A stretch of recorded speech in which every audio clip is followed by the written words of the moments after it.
जय Hind. Atharva online study centre में हार्दिक स्वागत है आप सभी का। आज हमारा ये नया वीडियो जो बॉयलर वाटर केमिस्ट्री रिलेटेड है, और आज का जो टॉपिक है वो फॉस्फेट डोजिंग सिस्टम बॉयलर में क्यों यूज़ किया जाता है उसके बारे में जानेंगे। ये फॉस्फेट जो केमिकल का नाम है उसको हाई प्रेशर डोजिंग सिस्टम भी कहते हैं। तो आइए आज का ये वीडियो स्टार्ट करते हैं। तो ये जो आज का वीडियो है वो बॉयलर पीओई एग्ज़ाम में थियरी में भी पूछा जाता है, और बॉयलर इंटरव्यू में भी आपको बहुत मदद रूप रहेगा। ये आज का वीडियो पूरे अंत तक देखिए ये वीडियो को। तो सबसे पहले जो एचपी डोजिंग वो हाई प्रेशर बॉयलर में ही यूज़ होता है, और इसमें जो केमिकल यूज़ होता है उसका जो नाम है वो try sodium phosphate, die sodium phosphate और मोनोसोडियम फॉस्फेट। तो आज का जो हमारा ये टॉपिक है वो high pressure boiler phosphate treatment, जो खास करके इंटरनल वाटर ट्रीटमेंट के लिए यूज़ किया जाता है। बॉयलर में हम दो वाटर ट्रीटमेंट यूज़ करते हैं। एक्सटर्नल वाटर ट्रीटमेंट जो बॉयलर में पानी आने से पहले जो वाटर ट्रीटमेंट होता है उसको एक्सटर्नल वाटर ट्रीटमेंट कहते हैं। और जो इंटरनल वाटर ट्रीटमेंट जब बॉयलर में जो पानी आ जाता है और उसको जो हम स्टीम बनाने में यूज़ करते हैं उस पानी का जो ट्रीटमेंट करते हैं, किसकी मदद से, ये केमिकल डोजिंग करने की मदद के जो ट्रीटमेंट होता है, ये केमिकल यूज़ होता है, उसको इंटरनल वाटर ट्रीटमेंट कहते हैं। तो खास करके जो ये डोजिंग हम डालते हैं जो बॉयलर में, वो पीएच वेरिएशन के ऊपर डिपेंड रहता है कि आपके पानी में पीएच कितना है। तो एचपी डोजिंग जो है वो पीएच को मेंटेन भी करता है, और उससे हमें जो स्केल फॉर्मेशन होता है उसमें वो बचाने में मदद करता है। तो ये बहुत इम्पोर्टेंट है, स्केल फॉर्मेशन में ये प्रिवेंट करता है। और दूसरा जो ये फॉस्फेट हम बॉयलर वाटर में यानी कि बॉयलर ड्रम में हम डोज करते हैं, तो वहाँ पे बॉयलर ड्रम में हाई प्रेशर रहता है, इसीलिए इस सिस्टम को हम high pressure HP dosing system कहते हैं। तो ये खास याद रखिएगा, हाई प्रेशर डोजिंग सिस्टम क्यों कहते हैं, क्योंकि ये केमिकल जो है वो डोज करते हैं हम बॉयलर ड्रम में जहाँ हाई प्रेशर रहता है, इसलिए इसको हाई प्रेशर डोजिंग सिस्टम कहते हैं। अब ये खास करके जो ड्रम टाइप बॉयलर होते हैं वहाँ ही यूज़ होता है। वंस थ्रू बॉयलर यानी कि सुपर क्रिटिकल बॉयलर में ड्रम नहीं होता है, वहाँ पे फॉस्फेट डोजिंग सिस्टम यूज़ नहीं होता है, वहाँ पे अलग ट्रीटमेंट होता है जो इंटरनल वाटर ट्रीटमेंट। तो ये जो आप पिक्चर देख रहे हो उसमें दो पंप है, वो पंप मोटर ड्रिवन पंप है।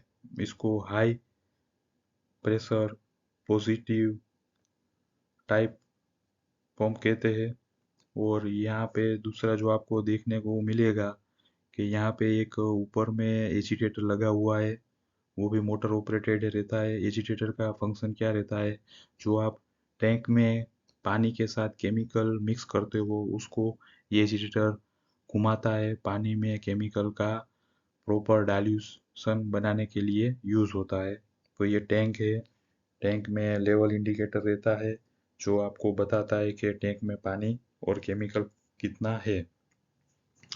अब यहाँ पे प्रेशर गेज पाइपिंग दिया गया है, पंप सक्शन जो टैंक से करता है, और पंप जो डिस्चार्ज फेंकता है वो सीधा कनेक्शन बॉयलर ड्रम के साथ रहता है। और यहाँ पे आपको प्रेशर शो करेगा, जो अगर ये पंप प्रॉपर डिस्चार्ज नहीं कर रहा है तो आपको ये प्रेशर से मालूम पड़ेगा। दूसरा कि ये जो पंप है वो हाई प्रेशर पंप रहता है। तो यहाँ पे जो पाइपिंग है उसमें वाल्व्स दिए गए, सक्शन वाल्व्स, डिस्चार्ज, और यहाँ पे जो लाइन का प्रेशर अगर बढ़ जाता है तो यहाँ पे जो बाईपास वाल्व भी दिया है जो टैंक में जाता है। तो ये सिंपल सर्किट है जो डोजिंग सिस्टम है HP dosing high pressure boiler. तो इस तरह का ये रहता है डोजिंग सिस्टम, और ये स्कीड अलग अलग प्लांट में अपने बॉयलर के हिसाब से इसको डिज़ाइन किया जाता है। कहीं कहीं प्लांट में इसमें दो टैंक रहता है, एक मिक्सिंग टैंक रहता है और एक मीटरिंग टैंक रहता है। और इसका लोकेशन टरबाइन बिल्डिंग में 0 मीटर में रहता है, कुछ प्लांट में इसको बॉयलर के 0 मीटर बॉयलर के नीचे इंस्टॉल किया रहता है। तो ये आपको समझने के लिए आसान रहे, इसलिए ये फोटो हमने यहाँ पे बताने का प्रयत्न किया गया है। तो और आगे बढ़ते हैं कि एचपी डोजिंग इन हाई प्रेशर बॉयलर। तो जो मेन फंक्शन है हमारा इंटरनल वाटर ट्रीटमेंट क्या है कि उसमें जो इम्प्यूरिटी को प्रेसिटेट करता है और इसको जो कन्वर्ट करता है वो हार्मलेस सोल्ट और स्लज में कन्वर्ट करता है। तो प्रेसिपिटेशन क्या है? Precipitation is the sedimentation of A solid material from a liquid solution. यानी जो आपके लिक्विड सॉल्यूशन में जो भी सॉल्ट्स रहते हैं उस सॉल्ट के साथ ये केमिकल रिएक्शन करता है। केमिकल रिएक्शन होके जो भी इम्प्यूरिटी को फॉर्म में कन्वर्ट होता है वो हार्मलेस सोल्ट में कन्वर्ट हो जाता है और स्लज में कन्वर्ट हो जाता है। तो मेन फंक्शन जो इंटरनल वाटर ट्रीटमेंट है, हार्मलेस सोल्ट में कन्वर्ट करना और उसको ऐसे केमिकल में कन्वर्ट करना है कि वो आपका पानी को ज़्यादा वो खराब ना करे और उससे जो आप स्टीम टरबाइन में फीड करते हो तो वो टरबाइन ब्लेड को ज़्यादा नुकसान न करे और आपकी ट्यूब बॉयलर ट्यूब्स को भी ज़्यादा नुकसान न करे, स्केल फॉर्मेशन कम करे, उसके लिए ये डोजिंग यूज़ होता है। तो यहाँ पे 3 तरह के trisodium phosphate Na3PO4 disodium phosphate जो ये केमिकल नाम है उसके वो यूज़ किए जाते हैं। ये तीनों को साथ में भी यूज़ किया जा सकता है या इंडिविजुअल यूज़ कर सकता है। तो ये ट्राइसोडियम की जो अल्कलिनिटी ज़्यादा रहती है कंपेयर टू डाई डाई का मोनोसोडियम से थोड़ा ज़्यादा रहता है। तो ये जो अपने बॉयलर वाटर में जो सोल्ट्स रहते हैं वो अलग अलग फॉर्म में रहते हैं। कैल्शियम मैग्नीशियम सोल्ट फॉर्म ज़्यादा पाए जाते हैं और उसकी वजह से बॉयलर ट्यूब में हार्ड स्केल फॉर्म होता है। तो ये हार्ड स्केल फॉर्म न हो उसके लिए हम केमिकल डोजिंग यूज़ करते हैं। और ये जो केमिकल है वो calcium carbonate, calcium sulphate, calcium silicate, calcium bicarbonate वो उस तरह के फॉर्म में कन्वर्ट हो जाते हैं और वो स्केल फॉर्मेशन क्रिएट करते हैं। और उससे स्केल फॉर्मेशन होने से हीट ट्रांसफर रेट कम हो जाता है और ट्यूब में एरिया कम हो जाता है और परमानेंट उसमें डिफेक्ट होने से आपके बॉयलर में ट्यूब बीटीएल होने का चांसेस बढ़ जाता है। बीटीएल यानी बॉयलर ट्यूब पंचर हो जाता है। अब जो ये कैल्शियम और मैग्नीशियम सोल्ट्स है वो एक्सटर्नल वाटर ट्रीटमेंट होने के बावजूद भी कुछ मात्रा में पानी में रह जाते हैं।